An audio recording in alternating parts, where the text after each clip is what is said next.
All right, seeing none, principal's report, please. Pam? Sure. I just wanted to let the board know that on the 15th and the 17th, John Passarella and I held the grade level assemblies that we do twice a year. John talked about some of the major things in the handbook that he wanted the kids to be aware of, talked about some of the things that we need to continue working on and some of the celebrations. He did a nice job of brainstorming with the students issues related to safety, such as what they would do if there were an emergency or a lockdown during a passing period, or if they were in the cafeteria. And it seems like a very timely thing with all of the terrible incidents that have been happening in different places. The kids were very earnest, they listened closely, and they had a lot to think about there. I discussed with them some of the concepts that are getting a lot of research lately on engagement and resiliency, and told them some stories about that and set some goals.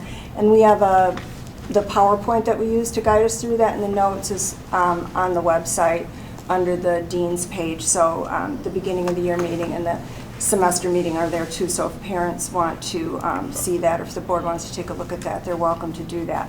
The 8th grade registration process was this past Saturday, and it went very, very well. From about 8:30 to 2, we registered 311 families. We had a number of students who were unable to make it and didn't come with their parents because they were being tested for the SAT, and so we had that conflict, and they'll be taken care of this week. Saturday, we have a screening process that we're starting, which is a little bit new in the way that we're screening our students who want to move up a level. So for students who want to take honors geometry as freshmen, or Spanish 2 or French 2, they'll be coming to the building. And we also have a big IHSA cheerleading sectional going on here too on Saturday, so it'll be busy. We're doing something new that I want the board to be aware of. In order to get, for students who go to Triton, they need to take a compass test, and that gauges their proficiency in math and reading and writing, and it's a computerized test, and a lot of students haven't taken a test in that format before, and they don't always do well. If they don't do well enough, then they're put into remedial classes at Triton. So we're offering that test here next Tuesday, and that our seniors can take the test. If they don't do well, then they'll have time to work with their teachers to bring their skills up so that they can take the test again and possibly be able to not take those remedial classes at the college level. And what we're hoping to do is expand this in the future so our juniors can take that test. So if some of our seniors who are opting out of a fourth year of math would see that it's worth their while to take that fourth year, so they'll be prepared. So this is something that Oak Park River Forest has been doing, and we liked the idea, and so we're patterning after that and offering that to our students as well, for those that know they're going to Triton or those that are planning. So I wanted to share that with the board as well. I did present a summary of our professional development, and as Tim was just talking about, we had a conversation about Title I and Title II money, how those monies have to be spent. You can see that we have divided into a subcategory of Title II for technology. Title II is basically, called the Teacher Quality Grant. It's in order to bring up the professional quality of instruction or service or professionalism and performance of administrators as well. So you can see the way that we've used that money. The reason we have so much money left over is how he told us that, told you a few minutes ago, we were fortunate enough to be given additional money from the state that we hadn't anticipated. So we have some money, and this money can be used through the summer to do a lot more. There are some great conferences coming up that we didn't think we'd be able to send people to, that now are within our realm of possibility. So there were a couple of questions about the summary chart, and my apologies for using some anachronisms or abbreviations that we are so used to. We think that the world knows what they are. CCSS and the Title II General Professional Development is Common Core State Standards. That we're putting a lot of our focus into that. And we're also getting ready for our students to be taking the PARCC test. PARCC is what we call PARCC. It's the Partnership for assessment of readiness for college and careers, and that is a test, a computerized test that 18 states are going to be using in order to, they're looking at, I don't know, think it'll replace the ACT, but it's really geared toward those more intense standards. And we have signed up to participate in a pilot, so we're getting prepared for that. That'll be in April, that we are going to test, I think, 7 classes total, 3 10th grade classes and 4 11th grade.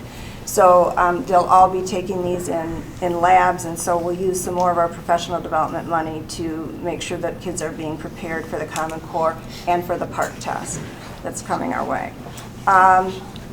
We also have school development and departmental goals that increase the, as I said, the performance and the skills and teaching strategies within departments, and that's what C would be. They have departmental goals that they're trying to move forward on. The McKinney-Vento training is homelessness. That's the Homelessness Act, and so with the exit of one of our school social workers and hiring of a new person, we lost somebody who was trained to do that, to be our homeless liaison. So we needed to train our new person and that person's supervisor so that they were up to date with the laws and and what their role is for those homeless children and their families. Are there any other questions about the summary chart? So since we got more money now, so if I look at it right now, we got about $26,400. What are we gonna, because we have to spend it this year, right? Through the end of the summer. Okay, so what are we targeting for that? So this gives us the opportunity to either bring some people in who are experts or send people to area conferences. Some of the really big conferences on at-risk students that are the hardest kids to make progress on toward our district goals, those are in other states. There are some really well-known. There's one coming up in mid-February, and there's one also in March. So we'll look at maybe sending some people to those conferences to find out some of the newest research and strategies to use for kids that are disenfranchised and greatly at risk. But it's really something that now it's like a windfall for us. So we're just beginning to look at what's available. We've stretched what we had very far, but now this gives us other opportunities. On the general professional development, we can, like, what we would pay in the summer, that could go to fund some of those activities, Yes, right? Okay. absolutely. AP conferences for new AP teachers or for teachers that we want to see, growth in those AP areas. Yeah, definitely. And we've been spending our summer curriculum money. This money can be used through, what's the end, right to August, August right? 31st. August 31st. So it's January right now. If we can get maybe on a quarterly basis, so maybe in April or March where we're spending, and then in June, Sure. make sure that we're targeting. Okay. Pam, on the category C, could you give us an idea of how the National High School Dance Festival and the wall climbing are working into our school and department goals? We don't have a climbing wall, do we? Yes, we do. Oh, jeez. In the field house. On the field house. I've climbed it 3 times, Tim. Hit the bell and came back down. I've only been in the staff on the phone. Basically, fitness goals is what they're Okay, looking at. that answers that question. Okay. But what's the purpose of, how does the National High School Dance Festival fit into these training goals? Well, it would be professional development for the dance teacher, learning at, Oh, so they would go and, They would it's go. not a dance team Yeah. going, it's just a No, instructor no, going it to see what, would be oh, the I got instructor it. to learn, All right. right, exactly. Pam, you mentioned that you had a change in personnel and the school did not have a backup person, and now luckily we have monies to now go for the homeless. Are there other training that we don't have backup people for, and do you think it's good practice that we should have somebody backup in case we do? You're supposed to have one homeless liaison that's trained that works with West 40, that, and then the person who supervises. So this is our school social worker, Christine Tappert, our new social worker, and so Beth Augustine also went to the training. And then we have Tammy Molo, who also works where she takes in the information with new transfer students. So you basically train one person because you're supposed to have one point person who knows the law, who knows all of the the kids, So we have other people who are trained, but you Other want to go in and the building, right. have the okay. I Yeah. was just concerned about the police. Yeah, and we always have professional development money for those types of things, yeah, for, mandated regulations to make sure that we're covered. Any questions for Pam on this? All right, seeing none, let's move to visitors' comments, and I know we have a lot of people here because of cold weather. The Board of Education welcomes and encourages the participation of its citizens in the business of the school district. Thank you for your attendance. There are 2 points in the meeting where visitor statements are scheduled. Citizens are welcome to ask questions or make comments at either one. Comments will limit to 3 minutes. If a person would like additional time to address the board, such request should be submitted in writing 48 hours before the meeting to the superintendent. For more details, please refer to Board Policy 2:230, public participation at Board of Education meeting petition to the board.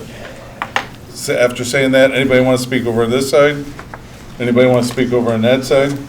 Seeing none, let's move to, is there any board members want to add any additional discussion items to the meeting tonight?